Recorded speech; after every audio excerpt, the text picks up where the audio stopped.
There's a really exciting mission on the horizon, and it's all about taking the next big step toward sending humans to Mars. A trio of small helicopters called SkyFall is set to launch in late 2028, riding aboard NASA's first nuclear-powered interplanetary spacecraft.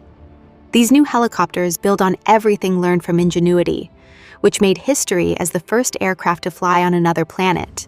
But this time, the mission is going much further. Each of these helicopters is packed with serious tech.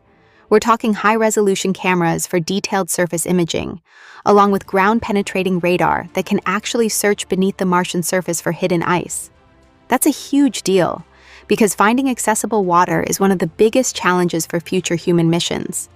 The data collected here could play a major role in deciding where astronauts might one day land and live.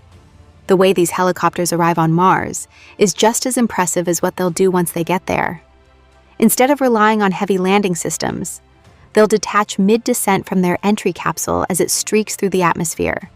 Their rotors kick in almost immediately, and each one guides itself down to a specific landing zone. It's a much cleaner and more efficient approach compared to past missions. Once they're on the surface, the real work begins. Each helicopter will scout the terrain, mapping out slopes, rocks, and other obstacles that could be risky for larger spacecraft in the future.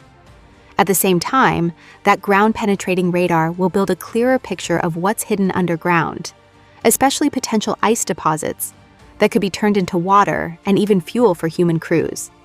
Powering this entire journey is a spacecraft called SR-1 Freedom. It uses a small nuclear reactor to generate the electricity needed for deep space travel. Solar panels help at the start, but for the long trip to Mars, the reactor takes over, keeping everything running during the nearly year-long journey. After deploying the helicopters, the spacecraft will continue its own mission, testing advanced propulsion systems for future exploration. Sending 3 helicopters instead of just 1 is a smart move. It means they can cover a lot more ground, operate independently, and adapt to different conditions across the planet. Together, they'll gather a massive amount of data that will help scientists narrow down the safest and most resource-rich landing zones for future human missions.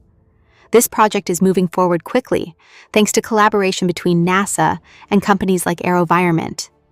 Right now, everything is in the final testing phase, making sure these helicopters can survive the extreme conditions on Mars.